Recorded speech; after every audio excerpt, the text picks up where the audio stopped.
আসসালামু আলাইকুম প্রিয় বন্ধুরা, এখন যে ছবিটি আপনারা স্ক্রিনে দেখতে পাচ্ছেন এটি কোনো মানুষ নির্মিত পাথরের মূর্তি না, বরং এগুলি হলো আসল মানুষ যারা আগুনে পুড়ে যাওয়ার জন্য এইভাবে পাথরের মূর্তিতে রূপান্তরিত হয়েছে। সবথেকে অবাক করার কথা হলো যে এমন মানুষ শুধুমাত্র 4-5 জন ছিল না, বরং একটি সম্পূর্ণ শহর ছিল। এই শহরে 20,000-এরও বেশি লোকজন বসবাস করত, আর সবাই এক মুহূর্তে জ্বলে পুড়ে এইভাবে পাথরের মূর্তিতে রূপান্তরিত হয়ে গিয়েছিল। এটিও সত্য যে সেই লোকজনদের শরীরগুলির মধ্যে অনেকগুলি শরীর এখন হারিয়ে গেছে, কিন্তু যেই শরীরগুলি এখনো অবশিষ্ট আছে সেগুলি না শুধুমাত্র বিস্ময়কর, বরং তার সঙ্গে সঙ্গে এগুলি অনেক ভয়ঙ্কর। বন্ধুরা, আপনার মনের মধ্যেও হয়তো এই প্রশ্নটি উদিত হচ্ছে যে আসলে এই লোকেরা কারা, তাদের উপর এই আযাব কেন বর্ষিত হয়েছিল, তারা কোথায় বসবাস করত, তারা কোন যুগের লোক ছিল এবং তারা এমন কি গুনাহ না করেছিল যার জন্য আল্লাহ তাআলা তাদের উপর আগুনের আযাব বর্ষণ করেছিলেন। এই সমস্ত গুরুত্বপূর্ণ প্রশ্নগুলির উত্তর জানার জন্য আজকের এই ভিডিওটি সম্পূর্ণ দেখুন। এই সমস্ত প্রশ্নগুলি উত্তর পাওয়ার জন্য আমরা আপনাদেরকে সর্বপ্রথমে ইতালির ইতিহাসের দিকে নিয়ে যাই। বন্ধুরা, ইতালির একটি শুষ্ক অনুর্বর জমিতে একজন কৃষক বসবাস করত। এই এলাকাটি এতটাই শুষ্ক ছিল যে দূর দূর পর্যন্ত কোনো পানি পাওয়া যাচ্ছিল না। অবশেষে একদিন সেই কৃষকটি মনস্থির করল যে সে যে করেই হোক একটি পানির কূপ খনন করবে। সে অসম্ভবকে সম্ভব করার জন্য পরিশ্রম করতে শুরু করে দিল, কিন্তু অনেক খনন করার পরেও সে পানি তো খুঁজেও পেল না। কিন্তু সে এমন একটি জিনিস খুঁজে পেল যেটি সবাইকে বিস্মিত করে দিল। কৃষকের এই খননের ফলে মাটি থেকে একটি সম্পূর্ণ শহর বেরিয়ে আসলো। তবুও আবার এমন একটি শহর যেটিকে বিশেষজ্ঞরা অনেকদিন ধরে খুঁজছিল। সেই শহরটির নাম ছিল পম্পাই শহর। এটি হলো সেই পম্পাই শহর যেটি রোমান হুকুমতের সময় পৃথিবীর সবথেকে উন্নত শহরগুলির মধ্যে একটি ছিল। এই শহরটি যতটাই সুন্দর তার থেকেও বেশি ভয়ঙ্কর। ঐতিহাসিকদের মতে এই শহরটি আজ থেকে প্রায় 2700 বছর পূর্বে স্থাপন করা হয়েছিল, অর্থাৎ হযরত ঈসা আলাইহিস সালামেরও 700 বছর পূর্বের শহর। সূচনার দিকে এই শহরটি সাধারণ শহরের মতোই ছিল। তারপরে এমন এক সময়ও চলে আসলো যখনই পম্পেই শহরটি রোমান হুকুমতের আন্ডারে চলে আসলো, তখন থেকে তার অবস্থার পরিবর্তন হয়ে গেল। কিছু বছরের মধ্যেই সেই শহরটি পৃথিবীর বিখ্যাত শহরগুলির মধ্যে একটি হয়ে গেল। সেই সময় রোমান হুকুমতের বাণিজ্যের দিক থেকে কোনো শহরই পম্পি শহরের সঙ্গে মোকাবিলা করতে পারত না। পম্পি শহরে ব্যবসা বাণিজ্য এতটাই দ্রুত গতিতে বেড়ে গিয়েছিল যে পৃথিবীর সর্বত্র জায়গা থেকে লোকজন এখানে ব্যবসা বাণিজ্য করার জন্য এসে উপস্থিত হতো। এভাবেই পম্পাই শহরটি রোমান সাম্রাজ্যের সবথেকে উন্নত শহরে রূপান্তরিত হলো। কিন্তু বন্ধুরা, আপনারা জেনে হয়তো অবাক হবেন যে পম্পেই শহরের লোকজনেরা কিসের ব্যবসা বাণিজ্য করত। আসলে পম্পাই শহরের লোকজনেরা শরীর বিক্রির ব্যবসা করত। তারা এই ব্যবসার মাধ্যমেই টাকা পয়সা উপার্জন করত। এই শহরটি শরীর বিক্রিতে এতটাই বেড়ে গিয়েছিল যে এখানকার প্রত্যেক লোকজন, চাহে সে বৃদ্ধ হোক অথবা ছোট বাচ্চা, সকলেই এই খারাপ ব্যবসাটির সঙ্গে যুক্ত হয়ে গিয়েছিল। শহরের সকল ব্যক্তি নিজের ইচ্ছায় অথবা বাধ্য হয়ে এই ব্যবসার সঙ্গে যুক্ত হয়ে গিয়েছিল। পম্পাইয়ের অবস্থা এতটাই খারাপ হয়ে গিয়েছিল যে প্রত্যেকটি ঘরকে তারা এই কাজের জন্যই ব্যবহার করত।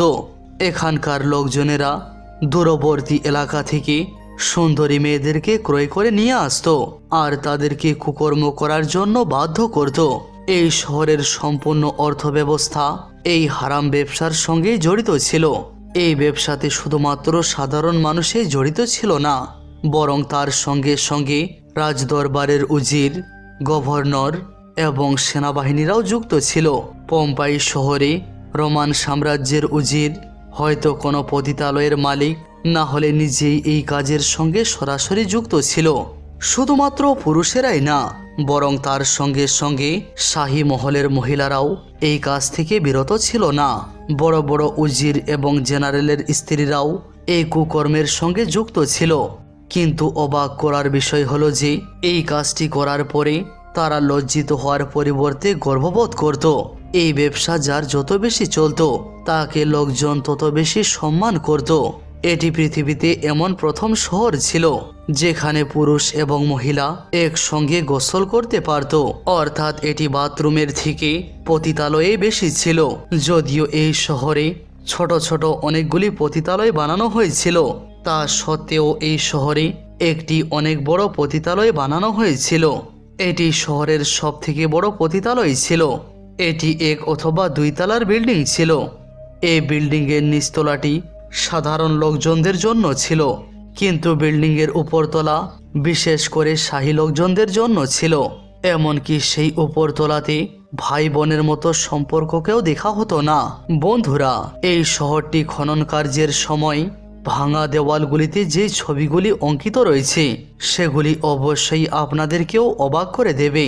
সেই ছবিগুলি এতটাই অশ্লীল ছিল যে কোনো সম্মানীয় ব্যক্তি সেই ছবিগুলিকে কখনো দেখতে পারবে না। সেই শহরের পাশেই ছিল ভেসুভিয়াস আগ্নেয়গিরি, আর যেটি আজও ইতালিতে মজুদ রয়েছে। এই শহরটি এত ভয়ঙ্কর আগ্নেয়গিরির পাশে অবস্থিত হওয়া সত্ত্বেও এখানকার লোকজনেরা বিন্দুমাত্র ভয় পেত না। তারা তা সত্ত্বেও গুনার মধ্যে লিপ্ত থাকত, কেননা তারা এটি মনে করেছিল যে যখন 700 বছর ধরে কোনো কিছুই হয়নি, তাহলে এখন আবার কি হবে। কিন্তু বন্ধুরা, যখন আল্লাহ তাআলা আযাব দেবেন তখন কেউ বাঁচতে পারবে না। তাদের গুনায় আকাশ জমিন ভরপুর হয়ে গিয়েছিল।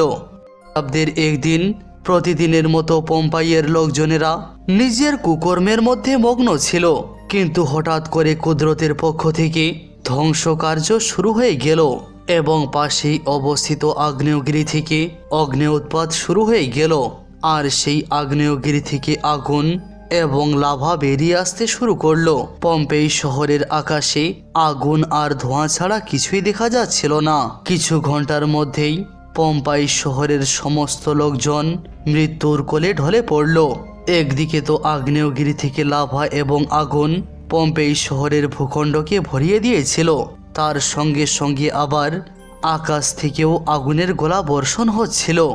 শহরের অনেক লোকজন সমুদ্রের রাস্তা দিয়ে পালিয়ে যাবার চেষ্টা করেছিল, কিন্তু কেউই পালাতে পারেনি, সবাই ব্যর্থ হয়ে গিয়েছিল। অনেক দিন পরে যখন এই লাভাগুলি ঠান্ডা হয়ে গেল ততক্ষণ মানুষের সঙ্গে সঙ্গে শহরটিও ধ্বংস হয়ে গিয়েছিল, আর পম্পাই শহরটি একটি মরুভূমিতে রূপান্তরিত হয়েছিল। তারপরে এই শহরটি 1500 থেকে 1600 বছর ধরে গোপন থাকলো। পূর্বে অনেক ঐতিহাসিক এই শহরের কথা তাদের বইয়ে লিখেছিল, এই জন্য বিশেষজ্ঞরা এই শহরটিকে খুঁজত। অবশেষে 15 থেকে 1600 বছর পরে সেই হারিয়ে যাওয়া পম্পাই শহরটি খুঁজে পাওয়া গেল। এখন পর্যন্ত এই শহরটি অর্ধেকেরও বেশি খুঁজে পাওয়া গেছে, আর এখনও এর খনন কার্য চালু আছে। খুঁজে পাওয়া এই শহরটির ভিতরে আজও অনেকগুলি পতিতালয়ের ছাপ দেখতে পাওয়া যায়। তার সঙ্গে সঙ্গে ঘরের ভিতরে কিচেন এবং বাথরুমও দেখতে পাওয়া যায়। আবিষ্কৃত এই শহরটিতে অনেকগুলি থিয়েটারও খুঁজে পাওয়া গেছে। পাথর হয়ে যাওয়া মানুষের এই মূর্তিগুলি দেখলে আপনারা বুঝতে পারবেন যে যখন তাদের উপর আযাব বর্ষিত হয়েছিল সেই সময় তারা কি করছিল। অনেক লেখক এটিও দাবি করেন আল্লাহ তাআলার এই আযাব বর্ষিত হয়েছিল সেটি ছিল হযরত দাউদ আলাইহিস সালামের একটি গোত্র। অবশেষে আল্লাহ তাআলার কাছে দোয়া করি, ইয়া আল্লাহ, আপনি আমাদেরকে গুনাহ থেকে দূরে রাখুন এবং আমাদেরকে মৃত্যু যন্ত্রণা এবং কবরের আযাব থেকে সুরক্ষিত রাখুন। আমিন ইয়া রাব্বাল আলামিন।